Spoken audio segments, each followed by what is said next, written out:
और ये मामला है नक्सली हिंसा का। लोकसभा चुनावों से ठीक 3 दिन पहले छत्तीसगढ़ के बस्तर में एक भीषण मुठभेड़ में सुरक्षा बलों ने 29 माओवादियों को मार गिराया है। मंगलवार को बस्तर डिवीजन के कांकेर जिले के बीनागुंडा के जंगलों में हुए इस हमले में सुरक्षा बलों के 3 जवान भी घायल हुए। खास बात यह है कि बस्तर में 19 अप्रैल को और कांकेर में 26 अप्रैल को वोट डाले जाने हैं। उससे ठीक पहले एक ही ऑपरेशन में इतने माओवादियों के एक साथ मारे जाने को सुरक्षा बल एक बहुत बड़ी कामयाबी के तौर पर देख रहे हैं। बस्तर में किसी भी एक ऑपरेशन में मरने वाले नक्सलियों की यह सबसे अधिक संख्या है। एनडीटीवी के पास ऑपरेशन की एक्सक्लूसिव तस्वीरें हैं, जिनमें साफ दिख रहा है कि गोलियों की गूंज के बीच सुरक्षा बलों ने बहुत जाबाजी के साथ इस ऑपरेशन को अंजाम दिया।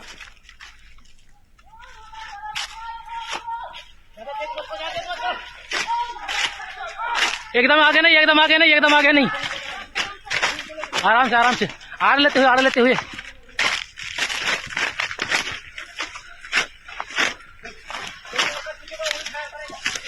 हाँ, पीछे से कोई फायर नहीं करेगा भाई।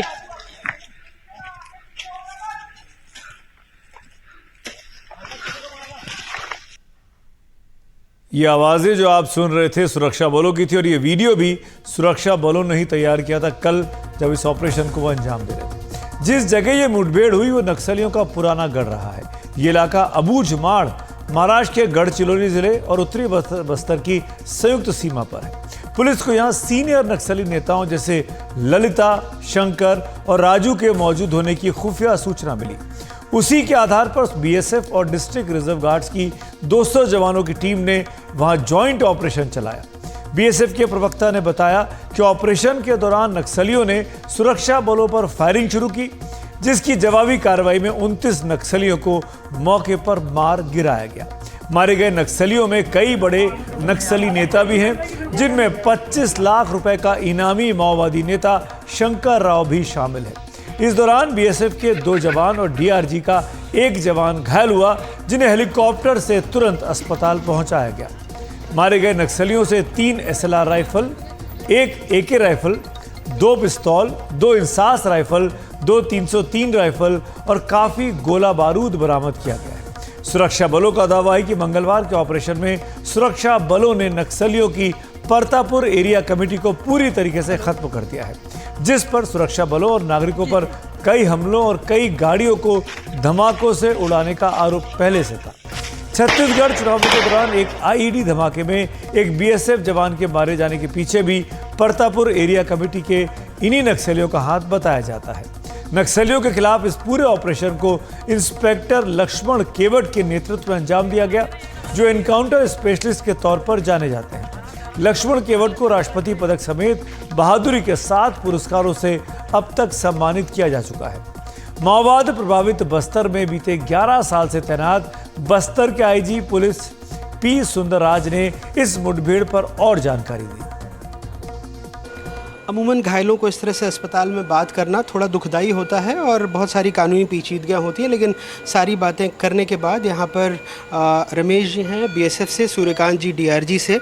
अब इनकी तबीयत ठीक है, हमने डॉक्टर से और इनसे भी इजाज़त ले ली है बात करने की और फिर इनसे ही समझने की कोशिश। रमेश जी, कैसा लग रहा है अभी? तबीयत कैसी है अभी आपकी? अभी ठीक है, तबीयत ठीक लग रहा है, पहले से बेटर है। कुछ आपको रिकलेक्ट कर पा रहे हैं कि 2 दिनों में क्या हुआ जीवन में, जो एनकाउंटर रहा था, कैसे क्या शुरू हुआ, क्या इनपुट मिली थी, कैसे आप लोग गए थे, क्या हुआ वहाँ पर? सर्च अभियान में तो हर बार हम जा ही रहे थे, तो था कि मुठभेड़ कभी भी हो सकती है, कहीं भी इतनी बार जा रहे हैं, तो उसी रूटी पे हम गए थे, उसी आधार पे था। तो इनपुट था कि वहाँ प्रेजेंस है उनकी 100% मतलब प्रेजेंस है। तो हम सर्च करते हुए पहुँचे पहाड़ी के ऊपर, जो अपना कलपर और हापटोला की पहाड़ी के बीच में।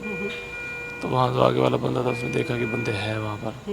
लगभग कितने दिखे होंगे बंदे आप लोग? उसको तो दिखा पर स्टार्टिंग में जैसे कोई दिखता तो एक आधा ही दिखता, जो उनका ओपी बैठा रहता है वो दिखते। और वहाँ वैसे उस जगह का इनपुट भी था कि भाई हाँ टेक SIP का PIB का सबका इनपुट था कि वहाँ नस्ली मूवमेंट है।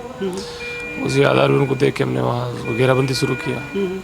घेरा करने के बाद में वो लोग इधर चारों तरफ से घेरने के बाद में तो इधर उधर भागेंगे, इधर उधर जैसे भागना की शुरू किया उन्होंने। उनके अब भागने के लिए कुछ तो करेंगे, उन्होंने फायर शुरू किया। फायर करते इधर से जवाबी कार्रवाई में फिर हो गया शुरू, उत्तरी मैदानी जंग बन गया। तो आप लोग तो शायद सोमवार की रात में निकल गए थे ना कलपर के लिए? 15 तारीख को शाम को निकले थे। 15 की शाम को निकले? जी रात को निकले थे हम लोग ना। तो रात को सबसे पहले कहाँ पहुँचे? थाना बेटिया के पास ही कुछ ब्रीफिंग हुई थी रात को 12-1 बजे? मैं बिटिया थाना में ही था, मैं थाना बिटिया में सी थाना बिटिया में था मैं। वहाँ से टीम हमारी वहाँ से निकली थी, पखानसुर से 2-3 जगह से आए थे, सारी टीमें एक जगह से लॉन्च होकर देखिए इस पार से तैयार होकर बाद में लॉन्च हुई हम लोग 15 तारीख को रात को। 16 तारीख को सवेरे जो एरिया था उसको 4-5 बजे तक हमने कॉर्डन कर लिया। उसके बाद फर्स्ट वाला पॉइंट था कि यहाँ नक्सली थे, वहाँ उनके मिलने की था कि यहाँ मिलेंगे, लेकिन वहाँ थे नहीं। उससे अगले वाले टेकरी को हमने सर्च किया तो वहाँ उनके टेल साइन मिले थे कि रास्ते में बर्तन खाना खाने का बर्तन ऐसे कुछ मिले थे, चावल के दान थे उधर, तो ताज़ा आदमी का था। उसी के आधार पर हमने थोड़ा आगे और सर्च किया तो वहाँ उनकी होती जनसंख्या। और पहले भी था ही उम्मीद कि शंकर डिवीजन जो मारा गया है उसके साथ मिलिट्री कंपनी के कुछ बंदे हैं होंगे वहाँ पर, तो 10-15-20-25 आदमी की सूचना थी पहले से। हालांकि उधर थे 30-35 के लमसम बंदे थे, उसमें 29 तो ढेर हो गए। 5 से शायद पहले भागे या फिर लास्ट में कोई बचाव हो के मुझे। सर्चिंग के दौरान बिनागोंडा कोरगुटे इलाके में माओवादी एवं सुरक्षा बल के बीच में मुठभेड़ हुई। सर्चिंग में अब तक कुल 29 माओवादी कैडर के डेड बॉडी रिकवर की गए थे। AK-47 इंसास SLR कार्बाइन 303 एवं काफ़ी बड़ी संख्या में अन्य आर्म्स अम्युनिशन भी घटनास्थल से रिकवर की गए थे। मुठभेड़ में हमारे 3 जवान जो घायल हुआ उनका स्थिति अभी आउट ऑफ डेंजर है और उन्हें बेहतर इलाज के लिए हायर सेंटर रेफर किए गए थे। अभी भी आसपास इलाका में रीइंफोर्समेंट टीम द्वारा सर्चिंग की जा रही है। सुंदरराज साहब के बयान के पहले आप इस मुठभेड़ में जो जख्मी हुए BSF के सब इंस्पेक्टर रमेश चंद्र से मेरे सहयोगी अनुराग द्वारी की बातचीत भी सुन रहे थे। आगे बढ़ते हैं। पी सुंदरराज इस माओवादी इलाके में सबसे लंबे समय तक तैनात रहे हैं और उनका दावा है कि सरकार नक्सल समस्या को जड़ से खत्म करने के लिए प्रतिबद्ध है। बस्तर के कांकेर में हुई इस मुठभेड़ पर और जानकारी दे रहे हैं मेरे सहयोगी। छत्तीसगढ़ के इतिहास में 16 अप्रैल को एक बड़ा इनकाउंटर हुआ और जिसमें 29 माओवादी मारे गए। उनकी डेड बॉडी को भी रिकवर किया गया। हम ग्राउंड जीरो पे पहुंचे हैं। NDTV के जो हमारे आसपास के जो संवाददाता हैं वो भी ग्राउंड जीरो पे पहुंचे हैं। तो जैसे ही हम यहाँ पे एंटर कर रहे हैं, जिस इलाके में कल बड़ी घटना हुई है, तो घटना के कुछ निशान यहाँ पे मौजूद हैं। कुछ ऐसी चीज़ें हैं जो शायद शहरी जीवन में लोग नहीं देख पाते, उन चीज़ों को समझने की कोशिश करते हैं और हमारे दोनों सहयोगी हमारे साथ हैं, उनसे बात करेंगे और समझने की कोशिश करेंगे कि अंदरूनी इलाके में जब फोर्स पहुंचती है तो किस तरीके का यहाँ पे जब इनकाउंटर चलता है, जब जवान घायल होते हैं तो किस तरीके से उन्हें फर्स्ट एड मिलता है और जवान एक दूसरे की मदद कैसे करते हैं।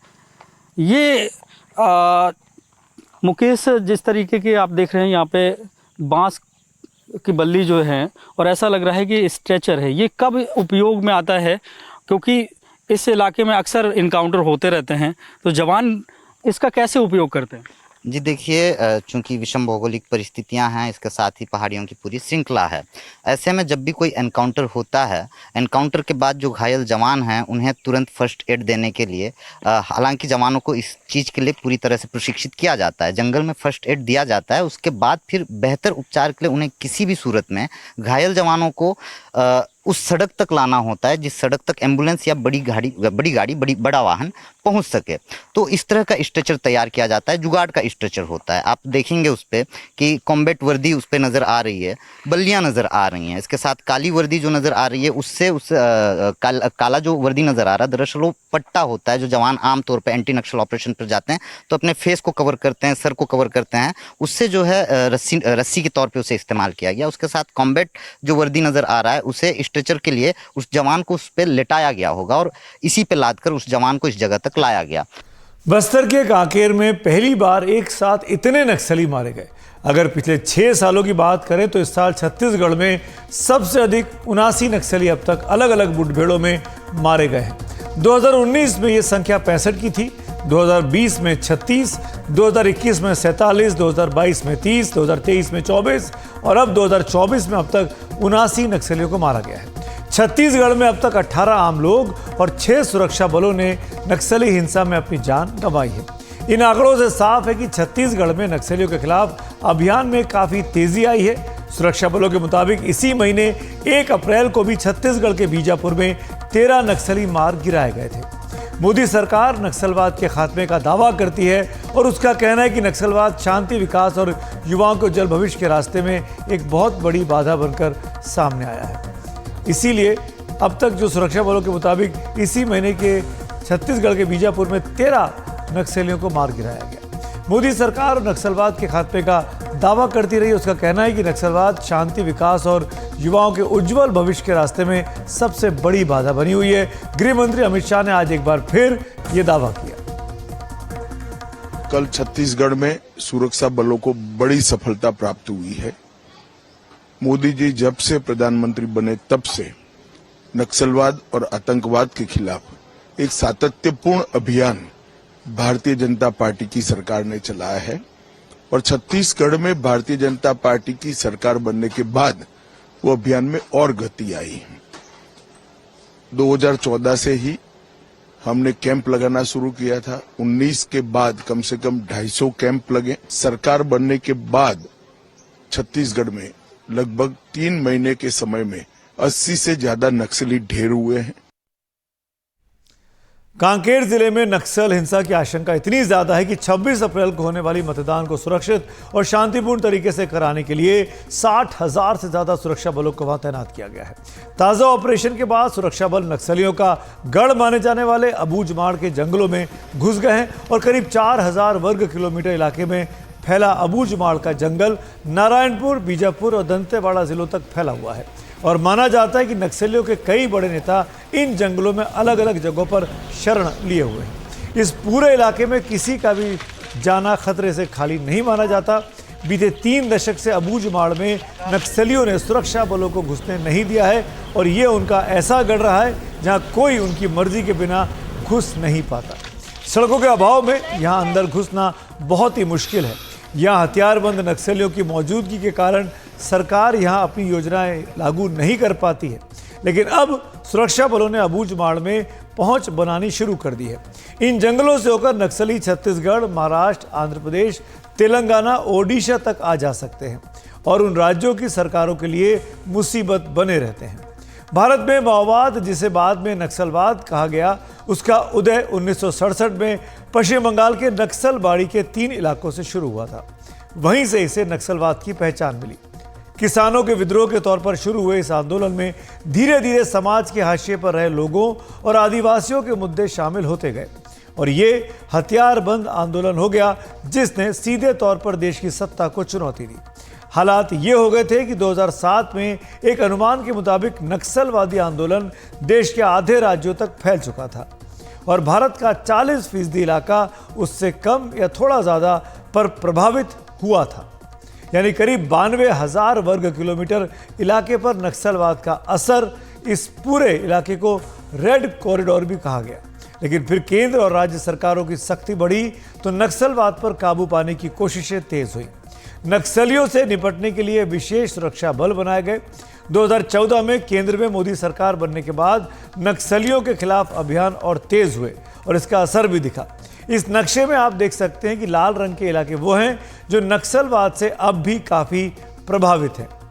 नारंगी रंग से दिखाए गए इलाके वो हैं जहां नक्सलवाद की पकड़ ढीली पड़ रही है और हरे रंग के इलाके अब नक्सलवाद के असर से काफ़ी हद तक उबर चुके हैं। गृह मंत्रालय के आंकड़ों के मुताबिक मार्च 2024 तक नक्सली हिंसा से प्रभावित जिले महज 38 रह गए हैं। इनमें सबसे ज़्यादा 15 जिले छत्तीसगढ़ में, 7 ओडिशा में, 5 झारखंड, 3 मध्य प्रदेश, 2 केरल, तेलंगाना, महाराष्ट्र और 1 जिला पश्चिम बंगाल और आंध्र प्रदेश में है। गृह मंत्री अमित शाह ने चुनाव प्रचार के दौरान दावा किया है कि मोदी सरकार तीसरी बार सत्ता में आएगी तो वो अगले 3 साल में नक्सलवाद की समस्या का पूरी तरीके से अंत कर देगी। पिछले साल दिसंबर में छत्तीसगढ़ में बीजेपी सरकार आने के बाद बस्तर में सुरक्षा बलों की तैनाती पहले ही काफ़ी बढ़ा दी गई है। सरकार इस मुहिम में कितनी कामयाब होगी, इस पर सुनते हैं छत्तीसगढ़ के पूर्व डीजीपी RK विज की राय। ये अभी जो पुलिस का जो अग्रेसिव पोस्चर है वो लगातार जारी रखना पड़ेगा। अभी 3-4 महीने से जो बदलाव देखा गया है, ये जो क्रम है इसको जारी रखना होगा। जो इंटेलिजेंस बेस्ड हमारे जो ऑपरेशन है, वेल कोऑर्डिनेटेड ऑपरेशंस हैं, ये जारी रखने होंगे। और एक चीज और भी देखना होगा कि अभी कई इलाके ऐसे हैं जहां हमारी पहुंच अभी कम है, तो उसमें पहुंच कैसे बढ़ाई जाए, वहां पर क्या और फोर्सेस की जरूरत है, किस प्रकार से टेक्नोलॉजी का यूज करना है, ये सारी चीजें अभी और जरूरत होंगी। तो ऑपरेशन बड़े हैं और पुलिस का जो अग्रेसिव पोस्चर बड़ा है। राज्य सरकार और केंद्र सरकार मिलकर अभी अच्छा काम कर रही है, तो मुझे लगता है ये इसको अभी जारी रखना होगा। बहुत जल्दी खात्मे की बात थोड़ा जल्दबाजी होगी अभी कहना मेरी। नक्सलवाद से निपटने में सरकार कितनी कामयाब हो पाई है, इस पर बात करने के लिए हमारे साथ हैं झारखंड की पूर्व डीजीपी निर्मल कौर। झारखंड का बड़ा इलाका भी नक्सलवाद का शिकार रहा है। निर्मल कौर पूर्व डीजीपी हैं झारखंड की, आइए उनसे बात करते हैं। मैडम, क्या आपको लगता है कि नक्सलवाद की समस्या पर जल्द ही पूरी तरीके से काबू पाया जा सकता है, जैसा मोदी सरकार बार बार दावा करती है?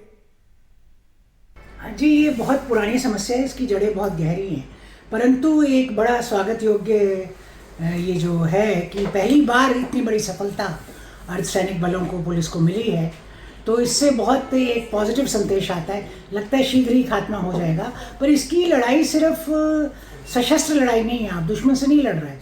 यहाँ तो आपको थोड़ी बहुत सॉफ्ट लड़ाई भी करनी है, विचारात्मक लड़ाई करनी है, लोगों को अपने साथ मिलाना है, और जो आदर्श आइडियोलॉजी है, विचारधारा है, उसको भी सही करना है। और विचारधारा की जो लड़ाई है और उसके अलावा जो कारण है जो युवाओं को धकेलते हैं नेक्सलिज्म की तरफ, जैसे कि बेरोजगारी हुआ या असंतुलन हुआ या आर्थिक जो है एकदम इम्बैलेंस वो हुआ, या शहरों का बढ़ता प्रभाव है, कंज्यूमरिज्म का बढ़ता प्रभाव है, उन चीज़ों पर भी थोड़ा ध्यान देने की ज़रूरत है और संस्कारों की तरफ लौटने की ज़रूरत है।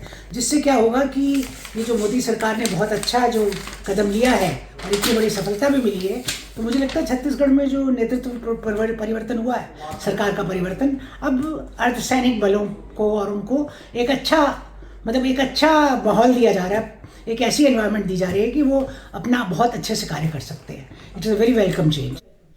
मैम, नक्सलवाद की समस्या सिर्फ सुरक्षा की मानी जाए तो शायद गलत होगा। कहीं ना कहीं इसके पीछे सामाजिक, आर्थिक और राजनीतिक कारण भी रहे। क्या आपको लगता है कि सरकार की योजनाएं उन सभी वजहों को दूर कर पा रही हैं जो नक्सलवाद के फैलने का कारण बनी? कई योजनाएं हैं जो कि सामाजिक परिवर्तन का कारण बनी है, आर्थिक उन्नति के कारण बनी है, सामाजिक परिवर्तन भी हो रहे हैं, जैसे कि स्त्रियों का सम्मान है, स्त्रियों की निधि है, अपने पास ड्रोन दीदी आई, लखपति दीदी आई। ग्रामीण क्षेत्रों में ऐसे कई कार्यक्रम चल रहे हैं जिससे कि सशक्तिकरण हो रहा है, और एक महिला का सशक्तिकरण मेरे ख्याल से 100 पुरुषों के सशक्तिकरण के बराबर है। तो जहाँ महिलाओं का सशक्तिकरण हुआ, पुरुषों का और पूरे समाज का सशक्तिकरण स्वतः हो जाएगा, और इन स्कीम्स का इनमें बहुत बड़ा योगदान है। और वैचारिक लड़ाई जो लड़नी है उसके लिए भी आपको आर्थिक उन्नति भी चाहिए, और जो कि इन सब स्कीम्स के माध्यम से हो रहा है। आर्थिक, सामाजिक और राजनीतिक प्रगति भी हो रही है, क्योंकि आप अवेयरनेस ला रहे हैं, आप सरपंच हैं, मुखिया हैं, महिलाएं बनती हैं। पहले सरपंच पति होते थे, धीरे धीरे वो कस्टम समाप्त हो रहा है, महिलाएं खुद अपने अधिकार में आ रही हैं और वो समझ रही हैं किस तरह से शासन है। इवन जो अनपढ़ लेडी है वो बहुत समझदार है, गाँव में बुद्धिमान है, उसकी जो प्रैक्टिकल सेंस है, विजडम है, कई MA पास लोगों से अच्छी है। थैंक यू मैम बात करने के लिए।